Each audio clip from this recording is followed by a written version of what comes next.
Their new director of football operations, Kwesi Adofo-Mensah, took a little bit of a different path to reach the NFL, but it was always a goal of his to be in the NFL. Adofo-Mensah was a commodities trader and then went to work for the San Francisco 49ers, where he kind of learned the ropes and saw a lot of similarities between what he was doing in the business world and what makes things tick in the NFL. My whole life, and not just my professional life, my whole life I've been really passionate about decision making under uncertainty. And I think Wall Street, my commodities trading background is a reflection of that. I think my graduate school in economics is a reflection of that. I think playing basketball is a reflection of that. I think what draws people to sports from an academic environment is that you get a chance to apply some of these academic principles to things that happen kind of subconsciously on the court or on the field. And so I would, in a sense, some people see that as very different, but I don't see it very different in my ability to kind of pull information to make a bet on the direction of the oil market versus pulling information to making a bet on the direction of an NFL player. I think those are similar processes. Obviously, they're different skill sets and different information sources. And I kind of came into San Francisco kind of as a tabula rasa, clean slate, and just learned from those guys and learned the methodologies that they use. But ultimately, you're making decisions under uncertainty, and there are certain things that carry over across those fields. Was that transition something you always aspired to, or how did it come about? Sure. I've been a football fan since I was 3. I grew up in an area that's similar to Cleveland, where people live and die on Sundays, and so this has always been a dream of mine. To be honest, you don't know how to break in. I would say that most people who probably in your positions as well, you just don't know how to get into the building. So when I was in graduate school, it was something I had my eyes on. I thought maybe I'd be a professor and sort of consult, but I really did want to be a part of the team actually working in the building. And ultimately the stars aligned and I got the opportunity. But it was something that I've always had a passion and interest in. It was just whether or not I could kind of break down the walls to get there.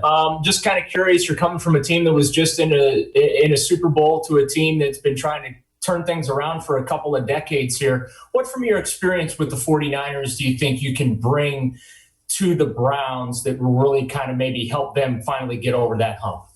Sure.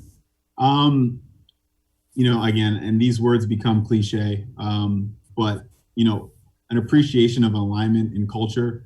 I got asked in a lot of the interviews, what was the most impactful thing I did in San Francisco? And I would love to say it was, saying George Kittle was going to be the best tight end in the NFL. I didn't. Maybe the models had him a little better than everybody else, but that's not what it was.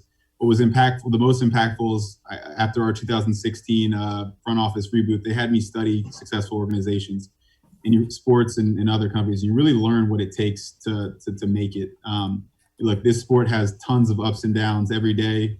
It's not going to be perfect. It's not going to be clean. And you got to have people in the building who aren't going to blink and kind of know what that looks like and having a shared vision. And all that stuff sounds good when you read it, but then living that experience over those last few years, 2017 wasn't easy. 2018 wasn't easy. And I saw John and Kyle never blink and nobody else beneath them blinked. And so we always knew we were building towards something. And so seeing that up close, I just know that that's what it takes to win, and I'll never back down from that. And also I would say a sense of realism. It takes talent to win in this league. It takes great coaching. It takes great development. It takes a lot of great things, and seeing that up close and knowing that you need a kind of aggressive mindset to win on the margins in every facet of football operations.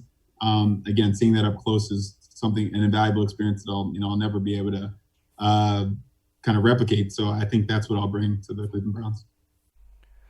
Yeah, that's the new Browns Director of Football Operations, Kwesi Adofo-Mensah. Let's welcome in Doug Lesmerises from cleveland.com, columnist for cleveland.com, as well as the Plain Dealer. And Doug, one of the things that jumped out to me is he said the 49ers had him study successful organizations. Again, it's kind of a common theme. The Browns are trying to figure out what successful organizations can do so they can put that framework in place.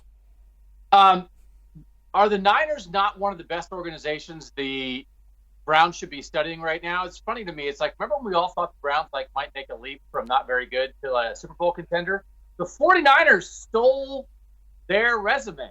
The 49ers last year were what I think a lot of us thought the Browns were going to be. So I know there are some people who watch something like that and they just tune out and they're like, oh my gosh, like tabula rasa, is that a linebacker or a defensive end? What are you talking about? That guy's dropping Latin phrases in his football conversation. But here's the thing, and I know he has emphasized this. When you do this kind of thing, if you stay committed to it, over the long run is where you see it pay off, where you see analyzing successful organizations, having principles that you stick to, having long-term strategies. Guys like this, I think when they analyze things, they think, okay, if the rest of the league does something and they're correct 52% of the time, and we do something and we're correct 56% of the time, that's a huge edge for us, just like as an example. But it takes a while for that to pay off, right? So this is just sort of this long-term strategy. If the Browns ever stick to this long-term, I think they might find an edge here. And you find an edge because of guys like this, because of synthesizing information and taking scouting into consideration as well and bringing it all together. But if you don't stick to it, you're never – he talked about winning on the margin. You can't win on the margins in like 2 years, right? And that's maybe, in the end, maybe is the flaw with this. Maybe football isn't patient enough for this kind of thinking. But I've thought it back to Sashi Brown. If the Browns can do it long term, I think it can work for them. And if the 49ers are proof of it, great. Let's get more guys from the 49ers. Do you like the idea that this is a guy that, or are you scared by the idea that this is a guy that was from the outside of the football community, was a commodities trader, and to hear him explain the decision-making about uncertainty, I get where that would carry over.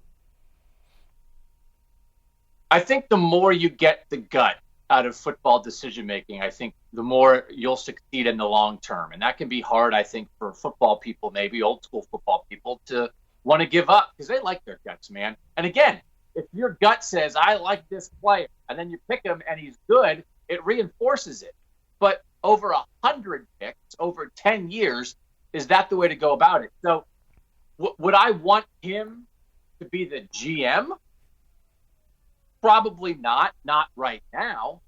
Do I want him advising Andrew Berry along with all the other people, and that Andrew Berry can bring all that information together? Heck yeah. I mean, there are still advantages to be found in this sport. And this is one of the ways where you can find it. And so little has worked for the Browns over the years. They're the exact kind of franchise to be thinking this way. And I know they're not the only one. But you absolutely want people like this in your building who think this way. And that's why I think a lot of people are so excited about Andrew Berry, because he wants this, he thinks like this, but he also played college football. He's been a scout. He has that, that more gut football instinct as well. And in the end, I don't want a decision maker who just does what he wants. I want the guy in Andrew Berry who synthesizes information. And this is some of the information that you want going into those decisions.